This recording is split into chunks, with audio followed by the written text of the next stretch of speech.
journal. Hélène Assabi.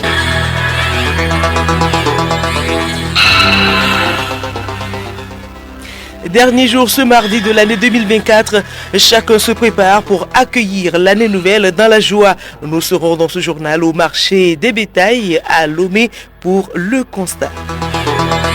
Célébration des fêtes de fin d'année toujours, les femmes du grand marché de Lomé ont pensé aux forces de défense et de sécurité de l'opération Koundjouaré. Elles leur ont offert des vivres, un geste ô combien louable. Troisième édition du concours Tremplin Start-up UEMOA, la remise des prix aux lauréats a eu lieu hier à Lomé, une mise en lumière de l'excellence, de l'innovation et de l'entrepreneuriat au sein de l'espace UEMOA. Et puis sport football, les journées s'enchaînent en D1 Lonato. Le championnat national de première division aborde certains clubs, aborde donc son acte 4 à partir de samedi prochain, tandis que certains clubs comme Entente 2 abordent sereinement cette journée. D'autres comme Gomido dans la zone rouge ont la pression.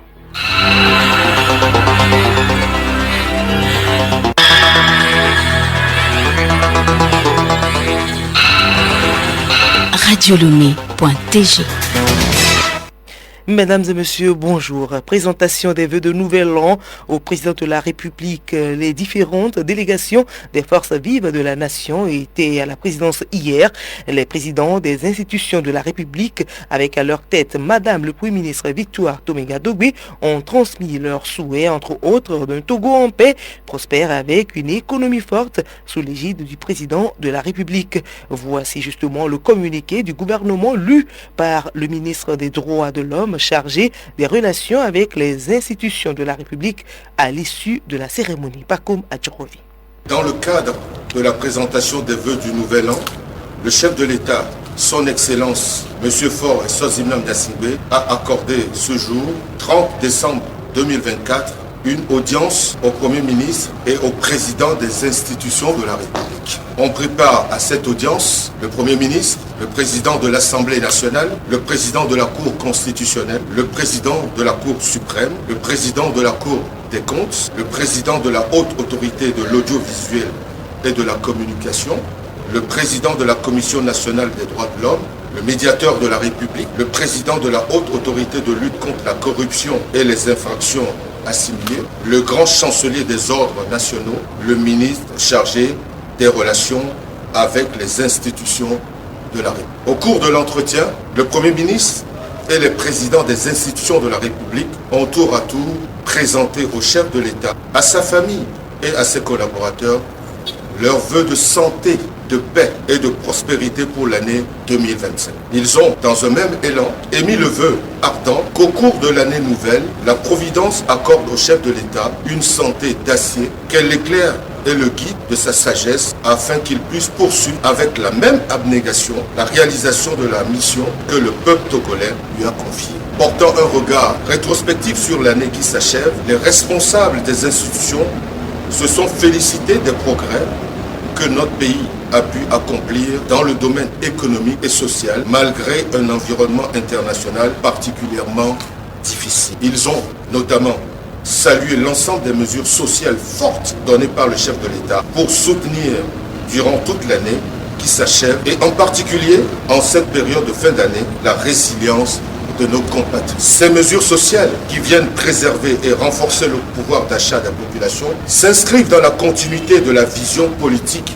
du président de la République. Elles illustrent, une fois encore, l'attention constante que le chef de l'État a pour le bien-être des Togolais et Togolaises, en particulier les plus vulnérables. Les responsables des institutions de la République, piliers du temps, ont réitéré leur engagement à inscrire leurs actions dans l'approche solidaire et inclusive prônée par le chef de l'État visant à ne laisser personne de côté. S'agissant des questions touchant à la vie institutionnelle nationale, le chef du gouvernement et les responsables des institutions de la République ont encouragé le chef de l'État à poursuivre inlassablement les efforts qu'il a déjà engagés en vue de doter notre pays d'un édifice institutionnel moderne, propice au renforcement continuel de la démocratie et de l'état de droit et à l'amélioration des conditions de vie des citoyens togolais. Le Premier ministre et les présidents des institutions de la République ont par ailleurs saisi l'occasion pour réitérer au chef de l'État leurs vives et chaleureuses félicitations pour l'importante réforme constitutionnelle adoptée au cours de l'année 2024 et la parfaite conduite de la période transitoire qui va se poursuivre sur l'année 2025. Ils ont encouragé le chef de l'État à poursuivre sans relâche la mise en place progressive des institutions de la Ve République voulues et soutenues par l'ensemble de nos compatriotes. Abordant le contexte sécuritaire sous-régional et national, les présidents des institutions de la République ont félicité le chef de l'État, chef suprême des armées, pour la conduite avec bravoure et efficacité des opérations de protection de l'intégrité du territoire et de riposte aux incursions terroristes dans la zone septentrionale de notre pays. Les présidents des institutions de la République ont réitéré leur soutien indéfectible aux forces de défense et de sécurité engagées dans la défense de notre pays. Ils se sont inclinés à la mémoire des compatriotes civils et militaires qui ont donné leur vie pour que vive la nation et ont souhaité une prompte guérison aux blessés. Ils ont enfin salué les mesures stratégiques et programmes d'urgence ordonnés par le chef de l'État pour renforcer la résilience des populations affectées et soutenir le moral des troupes. Répondant aux vœux du Premier ministre et des présidents des institutions de la République, le chef de l'État a souhaité à chacun d'eux, à leur famille et à leurs collaborateurs une bonne santé tout au long de la nouvelle année. Il leur a également souhaité une année radieuse 2025 avec un climat de sérénité grâce auquel ils pourront continuer à apporter leur contribution à l'œuvre de construction nationale, de consolidation de l'état de droit et de renforcement des institutions de la République. Le chef de l'État a émis le vœu que les institutions nationales puissent continuer à travailler dans un esprit de cohésion, de complémentarité, d'inclusion et de concertation permanente pour affermir la stabilité dont jouit notre pays en dépit des défis sécuritaires. Le président de la République a exhorté les institutions de la République à servir d'exemple aux citoyens et à continuer à s'inscrire dans l'avancement du chantier de la consolidation de la démocratie ainsi que du développement économique et social de notre pays.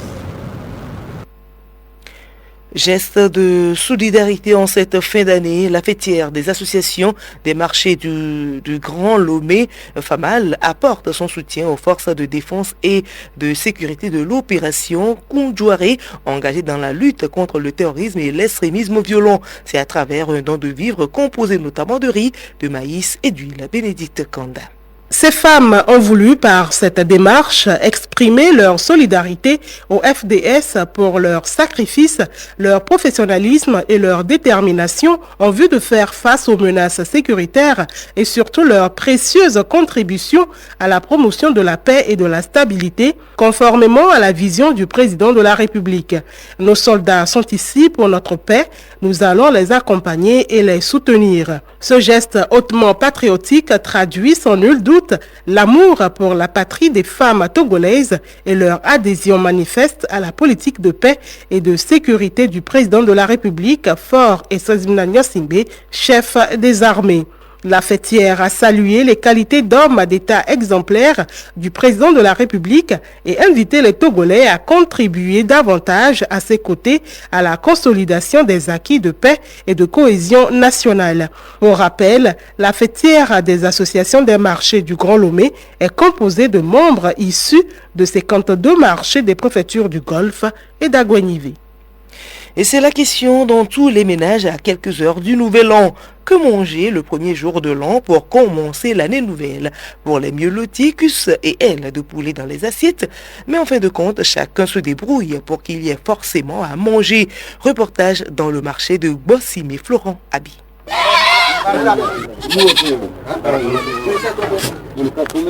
Nous sommes bien au marché de bétail à Bossimé. On y trouve des bêtes de tout genre. Chèvres, moutons et bœufs pour les plus nantis. Juste à côté, le marché de volailles. Il y en a pour tous les goûts. Pintade, poulet, canard. Aladi Baba, lui, est là pour son bœuf. Une tête va lui coûter 300 000 francs trop cher pour sa bourse. Je vous dis qu'il n'y a pas d'affluence, mais les choses sont chères par rapport à l'année passée, quoi. Sinon c'est cher, c'est cher. Vous voyez comment le marché est vide. Pour Ange, maman de 3 enfants, juste un poulet suffira pour la fête. 3 000 francs l'unité sur le marché.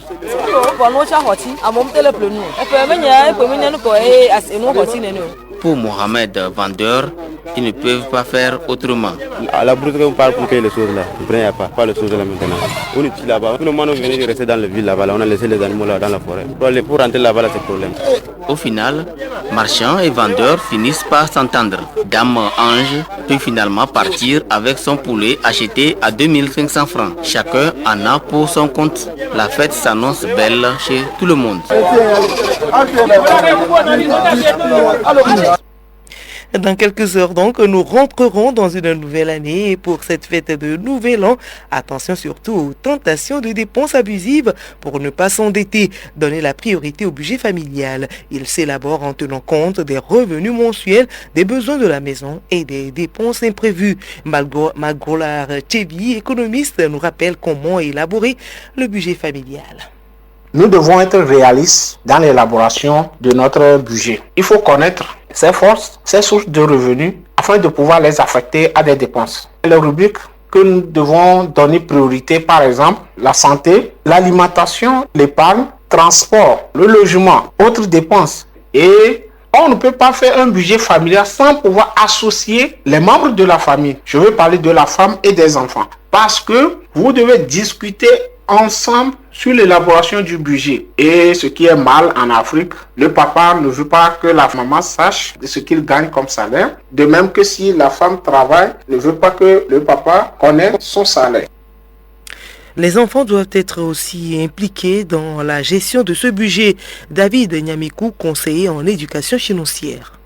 Il faut les associer aux décisions familiales. Apprendre aux enfants à utiliser tout ce que vous avez dans la maison de façon rationnelle. Ne pas gaspiller l'eau, ne pas gaspiller la nourriture, ne pas gaspiller le papier toilette. Il faut les faire comprendre qu'il faut une priorisation. Il y a une certaine appropriation que tous les enfants reçoivent gratuitement lorsqu'ils restent à côté de leurs parents et que leurs parents les parlent des soucis. Autre sujet dans ce journal, et je vous l'annonçais en titre, une cérémonie de remise des prix aux lauréats de la 3e édition du concours Tremplin Startup UEMOA a eu lieu hier à Lomé. Ce concours vise à mettre en lumière l'excellence, l'innovation et l'entrepreneuriat au sein de l'espace UEMOA. Angèle Moutondi, Sibi Lawson. Le concours Tremplin Startup UEMOA est une initiative de la Commission de l'Union économique et monétaire ouest-africaine en collaboration avec la Chambre consulaire régionale de l'UEMOA et la Chambre de commerce et d'industrie du Togo.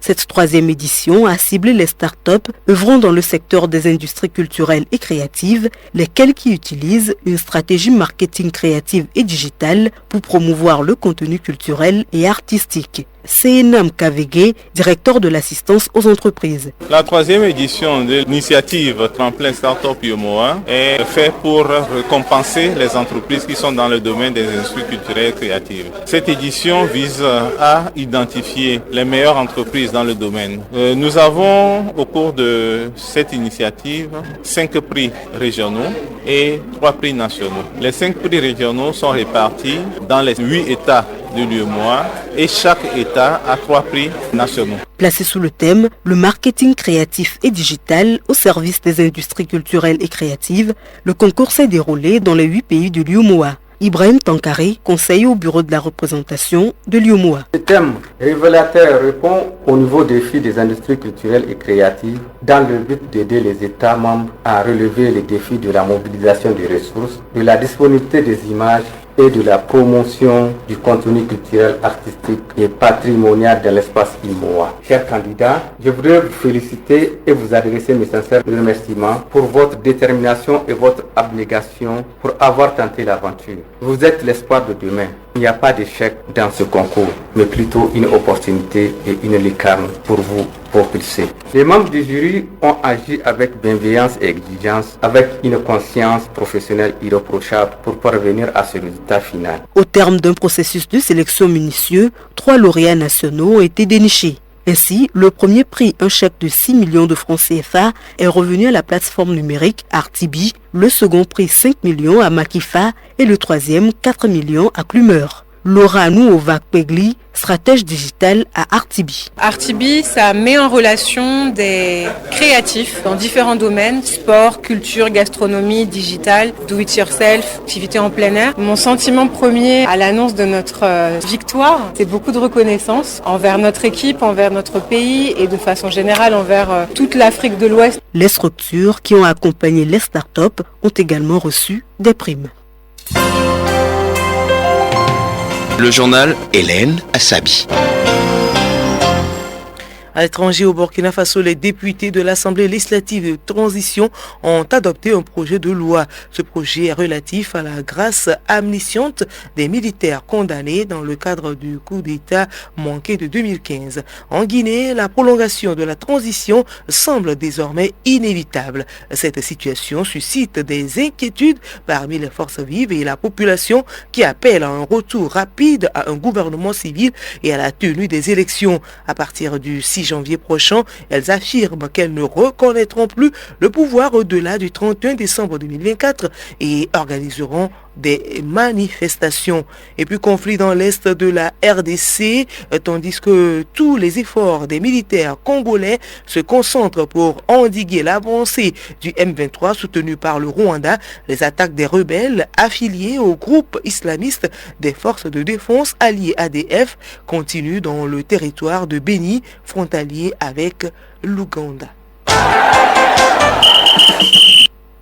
Sport, football, préparer une équipe nationale U17 pour les échéances futures. La FTF et le staff technique s'y attellent. Les éperviers U17 ont bouclé le week-end écoulé leur stage sur une note de satisfaction. Pendant ce temps, les pensionnaires de la D1 Lonato sont au front pour le championnat. Après la troisième journée, le week-end passé, ils enchaînent avec l'acte 4 à partir de samedi.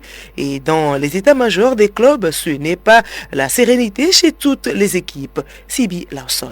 Le quatrième acte de la D1 Lonato s'annonce relax pour certains clubs, mais stressant pour d'autres.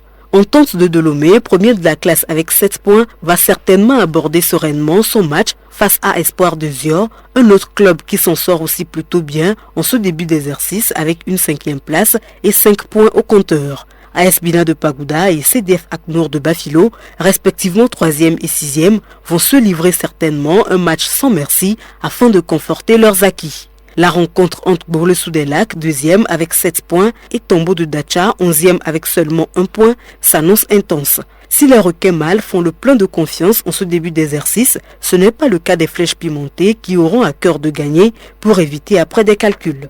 Unisport de Sokodé, Dzoumbe de Mongo, ce sera un match entre le 4e et le 9e, soit deux équipes qui veulent s'affirmer au cours de cette saison. L'une des rencontres qui attire large écho est celle qui met aux prises ASCK de Kara et Gomido de Palimé. Les Showboys, mal en point en ce début de championnat, 13e avec 0 points, voudront gagner lors de cette journée et arrêter l'hémorragie. La même détermination se fera certainement aussi sentir du côté de l'AS OTR de Lomé. Les collecteurs d'impôts, derniers de la classe, feront sûrement tout pour engranger leur premier point face à AC Barracuda, ancien Togoport. Ce sera un duel de la capitale sans merci. Dans la dernière rencontre, le champion en titre Asco de Kara, avant de rattraper ses matchs reportés, aura fort à faire contre un adversaire décidé à faire valoir ce qu'il vaut parmi les aînés. Étoile filante de Lomé, 7e avec 4 points. Ils préparent leurs futures échéances. Les éperviers U17 du Togo. L'équipe a bouclé le week-end écoulé un regroupement.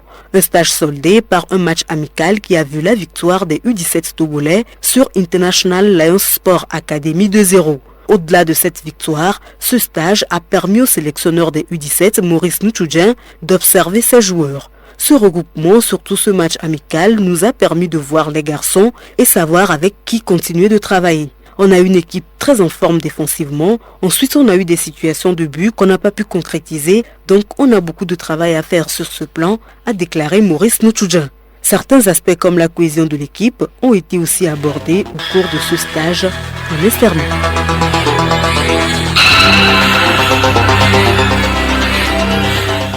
Voilà, c'est la fin de ce journal. Merci à vous de l'avoir suivi. Sachez que nous sommes aujourd'hui au dernier jour de l'année 2024 et chacun se prépare pour accueillir l'année nouvelle dans la joie. Dans ce journal, nous étions au marché des bétails à Bossimé pour le constat.